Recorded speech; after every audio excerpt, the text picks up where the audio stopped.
일단 주임법은 대항력을 잘 이해하셔야 되죠. 자, 대항력이란 계약 당사자가 아니라 신소유자, 즉 매수인, 경락인 등 제3자에게 주장하는 권리입니다. 즉 소유자가 바뀌었을 때 소유자가 나가 그래요. 그러면 대항력 없으면 쫓겨나가는 것이고 대항력 없으면 안 나가는, 안 쫓겨나는 권리를 말합니다. 제3자에게 주장하는 권리죠.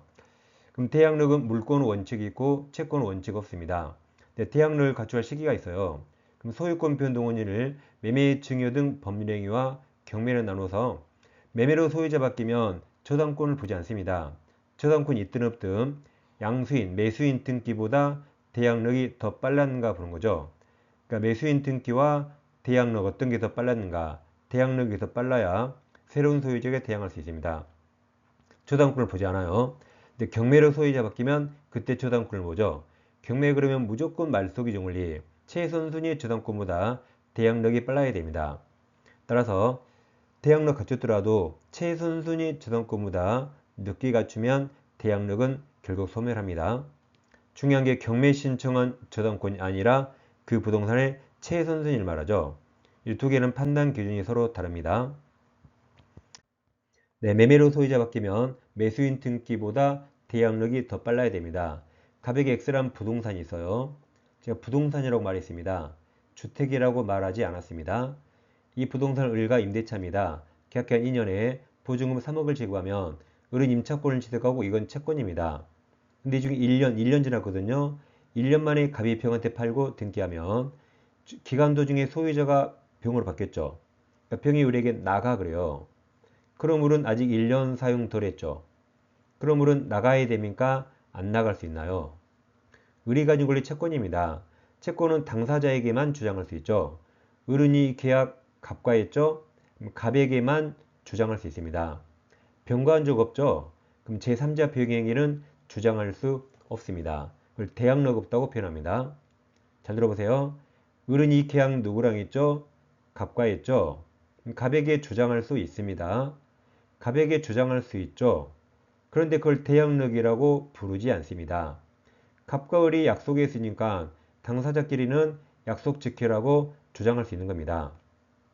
대항력이란 갑과 맺은 계약을 당사자가 아닌 제3자 병, 제3자에게 주장하는 걸 대항력이라고 부릅니다.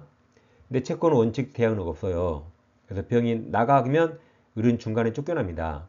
3억도 병한테 못 받죠? 3억도 갑에게 받아야 돼요. 자, 그럼 을이 대항력 없다는 말은 양수인 병은 압소유자 갑주의를 승계하지 않는다고 표현합니다. 같은 말입니다. 여보세요? 대항력 없다가 병은 앞사람 승계하지 않아요. 그럼 만약에 X가 시가가 5억이면 병은 5억에 사는 겁니다. 병이 3억 내주는 거 아니죠? 그래서 병이 갑에게 5억을 주면 갑이 그 5억에서 을 3억 주고 내쫓아내는 겁니다. 이렇게 채권은 원칙 대항력 없어요. 근데 채권은 예외적으로 대항력을 취득할 수가 있습니다. 첫째, 민법 627조에서 임차권 등기하면 그때부터 대항력이 생깁니다. 근데 만약에 X가 주택이었다 해보세요. 만약 주택이었다면 갑과 을이 주택임대차였죠. 그럼 주택임대차도 임차권 등기하면 대항력 생깁니다. 근데 굳이 돈 들을 필요 없죠. 주임법에서 임차인 주택을 인도받고 주민록 즉 전입신고하면 다음날 0시에 대항력이 생깁니다. 세 번째, 만약 X가 상가 건물이었다면 갑과 을이 상가 임대차였죠. 상가 임대차도 임차권 등기하면 대항력 생깁니다. 여기도 굳이 돈 들일 필요 없어요. 상인법에서 임차인 상가 건물 인도받고 사업자 등록 신청하게 되면 이때도 다음날 0시부터 대항력 생깁니다. 그러니까 임차권 등기하면 대항력 즉시 생겨요.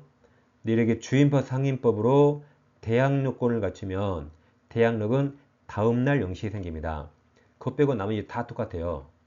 그럼 을이 이렇게 1번 먼저 대항력 취득했다고 가정해 보세요. 그러면 병 그거 알고 사겠죠? 그때 한해서 을은 갑과 맺은 그 계약을 갑에게 대항할 수 있습니다. 그럼 이제 을은 2년 안 쫓겨나죠. 3억도 갑에게 받는 거죠. 그럼 이렇게 을이 제3자 병에게 대항력 있다는 말은 이제 병이 갑주의를 승계한다고 표현합니다. 그럼 병이 갑주의를 승계하죠? 그럼 여기다가 병을 대입해요. 그럼 병과 을이 계약 맺은 것처럼 병이 똑같이 책임지는 겁니다. 그것을 을은 제3자 병한테 대항할 수 있다. 같은 말이 양수인 병은 앞사람 갑주의를 승계한다고 표현합니다. 그럼 이제 을 나갈 때 3억 누가 내줘야 돼요? 병이 내줘야 되죠. 그러면 병은 5억짜리 이제 2억이 사는 거죠. 자, 그럼 이제 대항력 있을 때 잘 보세요. 대항력 있을 때 병은 5억짜리 얼마에 샀죠? 2억이 샀죠. 왜 2억이 샀죠? 병이 을에게 3억을 내줘야 되기 때문에. 그럼 이럴 수 있나요?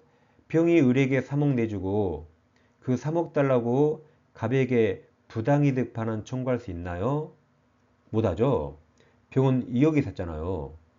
그러죠? 그러니까 2억 사고 병이 3억 내주면 5억 딱 맞는 겁니다. 그래서 좀 이따 핵심 파이널 정리 나와요.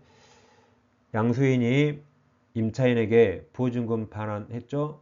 그 돈 3억 달라고 임대인에게 부당이득 반환 청구 못합니다. 왜냐하면 2억이 샀잖아요.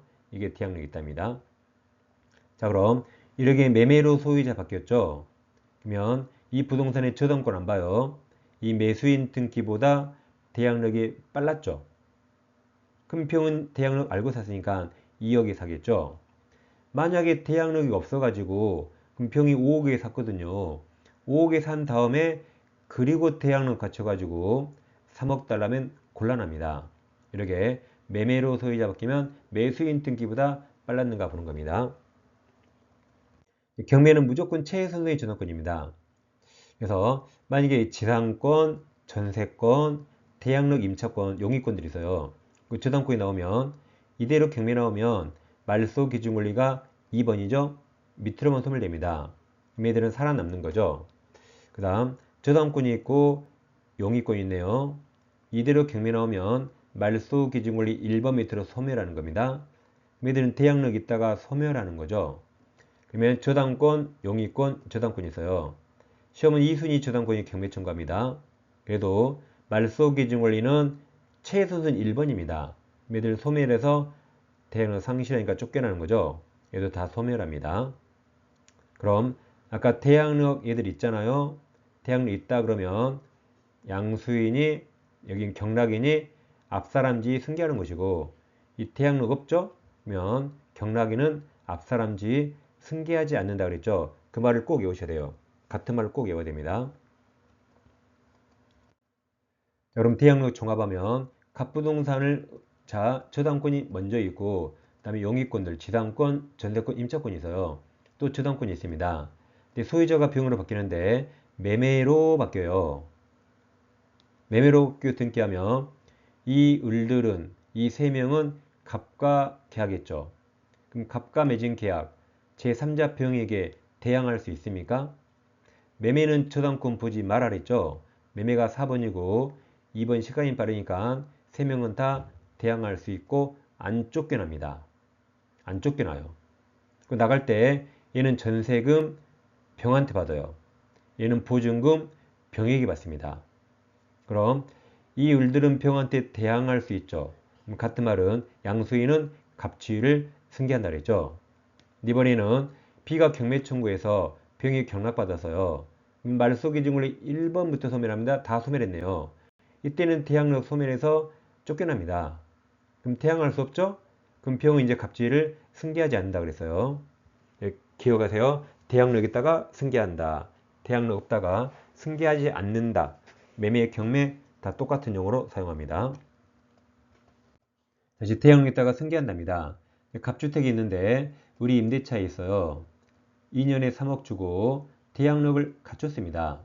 근데 을은 아직 보증금 달라 못하지만 계약기간이 끝나면 보증금 받을 채권이 있죠. 근데 병이 을의 채권자인데 을이 돈 안 갚기 때문에 병이 을의 채권을 가압류했습니다. 자, 그럼 병의 보기에 을은 갑의 채무자고 자, 이 보증금 반환 채권 보세요. 이 3억 채권은 을이 받을 채권이고 임대인 갑이 3억 내줘야 되죠.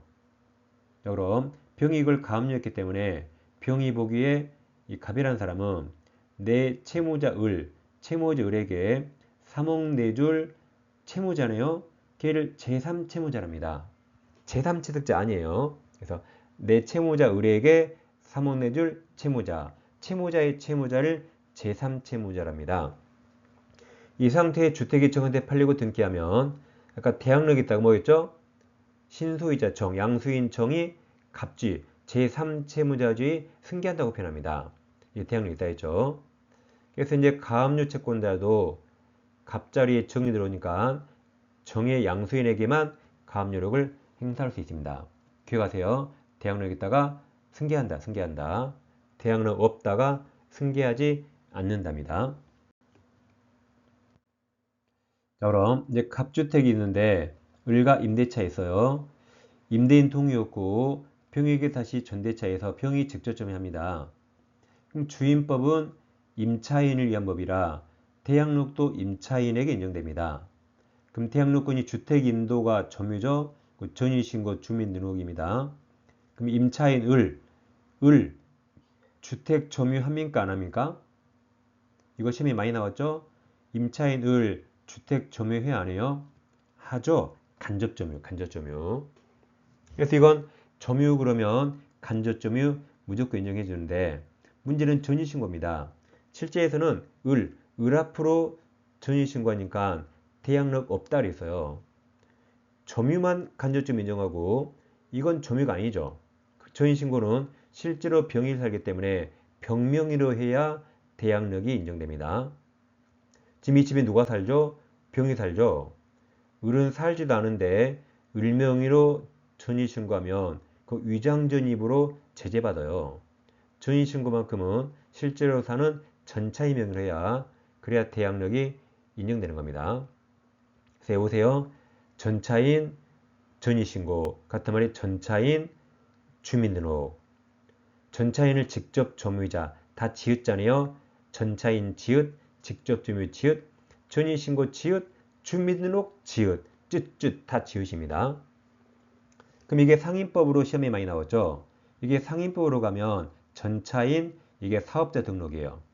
주임법이라 전차인 주민등록, 상인법은 전차인 사업자 등록. 세트로 외우세요. 전차인 주민등록, 전차인 사업자 등록 세트로 외워두세요. 자, 오늘 파이널 정리 잘해보세요. 자, 일시사용이 명백히 가면 이 사람 포할 필요 없으니까 주임법, 상인법 적용 안됩니다.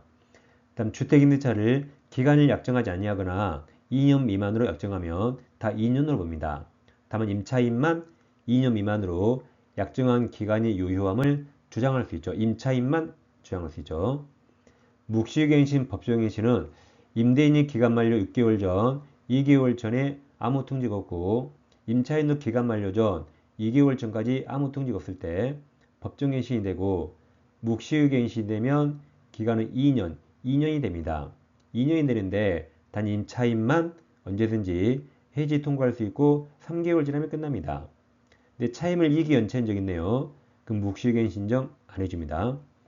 그럼 이거 1번 숫자 시험에 잘 나오니까 숫자 잘 외우셔야 돼요. 그럼 자 이렇게 옵니다. 굴궁이 잘 봐요. 굴궁식. 내 친구 대륙이가 있어요. 내 친구 대륙이가 자이 아파트니까 주임법인지 알 수 있죠. 자이 아파트를 이렇게 임차했어. 임차했어. 다시 내 친구 대륙이가 무슨 아파트? 자이 아파트. 임차인만 해지할 수 있죠? 임차했어 하세요. 정확히 볼 수 있습니다. 다음 4번 계약갱신 요구권은 임차인이 기간 만료 전 6개월 전부터 2개월 전까지 요구하죠. 단 1회 가능하고 2년 더 살게 해줍니다. 근데 임대인은 계약갱신 요구를 거절할 사유가 있죠. 자 이렇게 외웠어요. 밥 많이 먹기로 포실포실하게 타고난 대철이가 부추와 이하 보쌈을 먹어요. 이하 보쌈이라는 게 여러분 소고기하고 키조개 드셔보세요. 그 이합 그 기가 막힙니다. 그래서 부추와 이하 보쌈만 계속 먹습니다. 부추 이하 보쌈만 계속 먹으니까 메뉴 일부가 전멸중. 그래서 포실이 이거예요. 직계존속 직계배속 포함해서 실거주한다. 제외가 아니라 포함, 포실. 다음 타법령에 따라 철거 재건축, 그리고 철거 재건축을 고지했다. 안전사고 우려가 있어요. 이걸 이유로 전부 또는 대부분 철거입니다. 그럼 이게 타고난 대철이에요. 타법령, 고, 이게 멀리서 보면 난으로 보여요. 이게 안자, 난자로 보인다. 이게 타고난 대처리, 대부분 철거죠. 그 다음에 부차, 이게 부정임차, 이합보삼이 이기연지 합의하의 보상. 그 다음에 메뉴 일부가 전멸중 무단전대 멸실, 고의들은 중과실 파손입니다. 중과실은 우리 시험법이 딱 3번 나와요. 민법이 딱 1번, 차고 중과실 취소 못한다. 주임법이 여기 1번, 다음 시간에 상임법에 여기 또 1번. 다시 포실하게 타고난 대처리가 부초와 이하 버쌈 먹으니까 메뉴류가 전멸중, 포함 실거주, 타법령, 고지, 안전사 고려로 전부 또는 대부분 철거입니다. 부정하게 임차, 이기연체, 합의하의 보상, 전부 일부가 무단전대 멸실, 고의 중과실 파손입니다. 다음 임차권 등기명령하면 등기명령 후 들어온 소유임차인은 최우선 면제권 인정 안합니다. 다음 임대인 보증금 반환이 선의행위죠. 임대인이 보증금 안 주니까 등기명령했기 때문에 보증금 반환이 선의행위고 임차인의 등기 말소가 후이행으로서 동시행이 아닙니다. 다음 이제 대항력에다가 아까 제3자에게 효력을 주장하는 것이고 양수인은 앞사람지 승계한다 그랬어요. 승계하고 안 쫓겨난다. 목적물 인도 안 합니다. 다 같은 말입니다. 대항력 없다는 제3자에게 효력을 주장할 수 없죠. 그럼 양수인은 앞사람, 양도인지 승계하잖아요. 그럼 나가야 된다. 인도하고 나가야 된다. 다 같은 말입니다. 그럼 주인법상 대항력권은 주택인도와 전입신고하면 대항력은 다음날 0시에 생기죠. 다음 매매로 소유자 바뀌었을 때와 경매로 나눴습니다. 매매로 소유자 바뀌면 매수인, 양수인 등기보다 대항력이 빨라야 되고 기간이 끝나면 신소유자, 양수인에게 보증금 반환 청구하죠. 그럼 양수인은 임차인에게 보증금 반환을 해야 되죠. 그리고 그 돈을 임대인에게 아까 부당이득 반환 청구할 수 없다 그랬죠. 주택이 5억짜리였어요. 아까 보증금이 3억이니까 양수인이 아까 2억이 샀잖아요. 그럼 2억이 사가지고 임차인에게 3억 줬죠. 그럼 그 3억 임대인에게 달라고 청구할 수 없죠. 5억짜리 2억이 샀잖아요. 다음 대항력이 있다가 제일 그때 승계한답니다. 보증금 반환제권이 가압류되고 주택이 양도되면 양수인청은 제3채무자 갑지 승계한다. 경매로 소유자 바뀌면 말소기준권리 최선순위 저당권보다 대항력이 빨라야 됩니다. 저당권이 먼저 있고 임차권이 나오면 저당권이 먼저 소멸하고 임차권, 대항력 다 소멸한다. 그러면 경락이는 승계하지 않는다 했죠. 여기 승계하지 않는다. 다음 임차권이 먼저 있고 저당권이 있으면 저당권만 소멸하기 때문에 임차권 살아남죠. 그럼 대항력이 유지가 돼요. 그러면 이때는 이제 양수인이 경락이 승계한다 그랬죠. 다음 전대체 나오면 자 세트로 외워서요. 세트로 전차인, 주민 등록, 가로가 상위법은 전차인 사업자 등록. 다음 보증금 우선 면제 받으려면 대항력권 확정일자인데 황우석이에요. 황우석. 예전에 서울대 줄기세포 사기꾼 황우석 있어요. 확정일자는 우선 면제 요건이고 최우선 면제 요건이 아닙니다. 그냥 우선 면제 요건이고 우선 면제는 대지가에 포함해서 받습니다. 다음 소액보증금 최우선 면제는 경매신청 등기 전에 대항력권 가져야 되고 아까 확정일자 필요 없다 그랬죠? 얘는 성이 최씨라 최우선 확정일자 필요 없어요. 그러니까 황우석 그냥 우선 면제 요건이었고 최우선 면제도 대지가에 포함합니다. 차임 증감 청구는 5% 20분의 1 초과할 수 없습니다. 그래서 상주를 증오한다. 상임법, 주임법, 증액은 다 5% 초과할 수 없습니다. 상가집 가서 상주를 증오한다 그렇게 하세요. 여기까지 주임법 끝. 중개실무까지 다 커버할 수 있습니다. 이 중개사법 파일은 정리는 A4 총 58페이지 분량으로 총 45강으로 진행합니다. 중개사법과 부동산 거래 신고법, 중개실무 모든 내용을 빠짐없이 정리했고 이 58페이지로 95종 이상 충분히 맞을 수 있습니다. 이 파이널 연의는 PDF 파일로 구입할 수 있습니다. 구입하실 분은 아래상을 참고해 주세요. 특히 1번 학교 가실 분 성명 꼭 적으시고 이메일 주소 잘 적어주세요. 이메일로 전송해 드리죠. 교재 이름도 꼭 적어주세요. 저는 다음 시간에 뵙겠습니다. 감사합니다.